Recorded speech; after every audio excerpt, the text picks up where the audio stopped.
Mr. Frank Warren, sir, how are you? All right, Governor. Mr. Eddie Hearn, Dev, how are you? I'm all right, how are you? Well, have you just got off holiday and you're from the 5v5? Every time I check your Instagram, you're swanning around the world. Hey, look, You just let all staff do this He's now? well paid. You know, He's well paid. these superstars get special treatment. listen, we've been celebrating. We've been celebrating. It was a good win. It was a good I win. said everyone's got to go in on a Saturday and Sunday since we got it.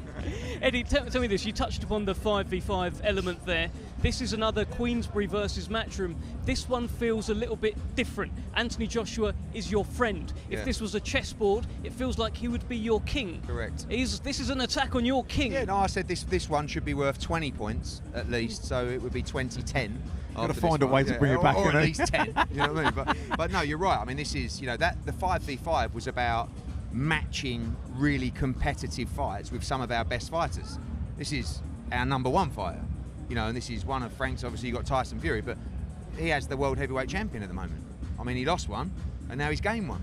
And I'm pleased that Daniel is the champion, not just because it was a good win against Hrgovic, but I love AJ going in as a challenger in this fight. You know, every belt that he's won previously when he was not champion has come from a champion, and I think it's good to have that mindset. But yeah, this is big. I mean, listen, we all know AJ Dubois sells out Wembley on its own, but with this undercard, it's just sensational. I mean, it's every fight is a main event, and it's going to be a special night. When His Excellency said, I'm going to bring Riyadh Season to Wembley, it was in front of journalists, and I thought, how does that work? It's not, you know, London's not Riyadh, and obviously look at what he's done with this, but not just this, with Los Angeles as well. And I think he just listens to fight fans. British fight fans have been very envious of all the big fights getting made out there. It's great for our time zone, but now they get to see it live at the National Stadium. It's going to be an unbelievable night. And Frank, Eddie touched upon Anthony Joshua going into this fight as the challenger with a challenger's mentality. Daniel is now the champion, but it feels like he too will have that challenger's mentality on this night. Well, look, his last two fights, he's gone in as the underdog according to the bookmakers, and I think the bookmakers have got AJ favourite, which I'm pleased with because he knows what he's got to do.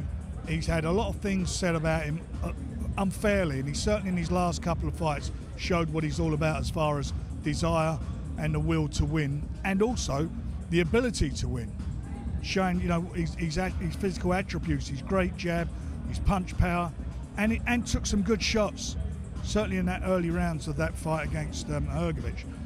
This is a big moment in time for him, and he's very confident. I mean, I was quite surprised when we done that face-off upstairs. I mean, no love lost. I promise you, they were right at it between them, and it's, you know, you'll see it when it comes out. But it was quite fierce, and I just feel that, you know, he's a different person in the last 12 months. He's matured, I believe, more physically and certainly more importantly mentally. And he's right on it, and he's up for this fight. He wants it, and I feel it's a winnable fight for him. I really do believe that. Just before we touch on the entire card, just on that flare-up during the face-off, that's now a couple of times we've seen this from Daniel Dubois with Filip Hrgovic. A few expletives, a few beeps were used by DAZN. Does this surprise you, seeing this side of Daniel because Frank's Dubois? got into his head over the years that you've got to talk more, and now Frank don't even have to say anything anymore. It just comes natural. I mean, against Hrgovic, he just randomly came out with, to be honest with you, I think he's see you next Tuesday. And then today it was Frank said, good luck, see you on the 21st, and not before then. And Dubois said, well, if you want to go now, we can go now as well.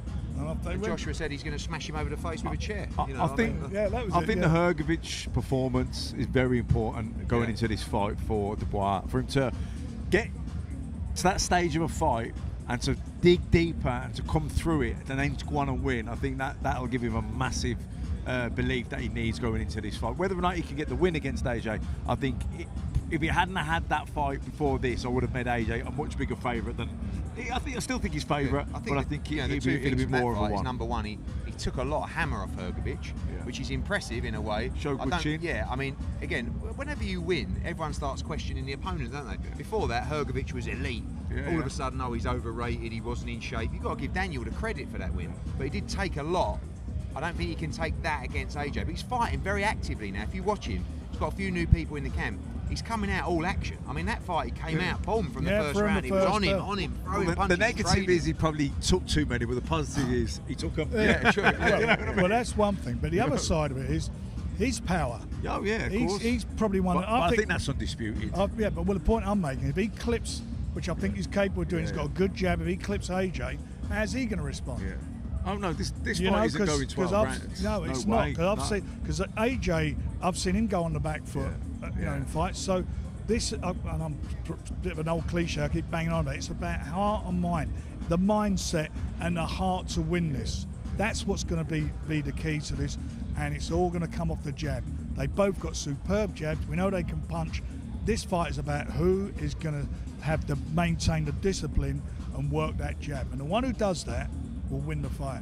It feels like AJ's turned into more of a sharp shooter as he's got older in his career. Daniel, much younger, exuberant. Are you nervous about his 8 years difference between them? Daniel, 26 years old, has got that youth, that style, that energy. It felt a bit like today, like with the two of them, almost like how we felt when we came up against like Klitschko. Like AJ knows exactly what he's doing at all times. Daniel's at times sort of rocking around, just got back from holiday, come straight here, do you know what I mean? And obviously that's dangerous in a way because they're not as calculated and they're not as measured. Just feel really comfortable with AJ now. Like Ben, they believe they've got the game plan for Dubois down to an absolute T. And AJ is very, very sharp and precise with his punching at the moment. And the timing of bringing a fighter onto a shot, and what's going to be difficult for AJ is the work rate of Dubois. If he chooses to fight like he did against Hrgović, he was all action, didn't stop trading, didn't stop pushing him back. I don't know whether he can do that against AJ because AJ's a very sharp shooter. He's not going to be like Hrgović swinging away with his head down. It's neat, sharp shots that can take you out like a sniper. So. Just feel really confident in AJ walking around this place, walking around the stadium. It's all going to come down to the night, but yeah, for me, this is just part of the road to undisputed. Get this one done, and then hopefully, when Frank loses the world heavyweight champion, he gains another one in December, and then hopefully we can have a shootout for undisputed next year. Hey, that sounds good. What a fight that's going to be! Tyson against Dubois. Right, that's going to be special. Listen, just a word on the card. Matt, I know you're excited seeing all the fighters up there all at the same time as well. Might be the best card, it surely is the best card in the history of Wembley Stadium. Yeah, without doubt. Definitely Wembley Stadium. I mean, you're trying to think back, aren't you? Because there have been a lot of good fights cards over the years, but it's certainly the best in recent memory. Normally you have like 2 good fights on the undercard, and then there's some good fights. You'd have some 4-rounders, 6-rounders. These are all main events. That's what they are. Like a Catchy Warrington. That's got a fight leather thrown in that fight. What a fight that is, eh? That's a cracker of a fight. I made that about 10 o'clock last night. A lot of these got made. With Tyler Denny, one on Saturday. I mean, we were talking about Felix Cash going in that fight. All of a sudden, it's the switcheroo. Tyler Denny gets Liam Smith against Josh Kelly. Great fight. Willie Hutchinson against Boazzi. I love that fight. Willie had a great win. And that just shows you when you take the opportunity and you roll the dice and you win. It's like Willie Hutchinson goes into a fight. He was the underdog against Craig Richards, wins that. Now he's in a massive fight at Wembley. So I think that's a big thing. You see a lot of fighters and managers probably trying to hold their fighters back, not wanting to take a risk. Where what this Riyadh season has really shown: no, take the risk. You'll be rewarded for it.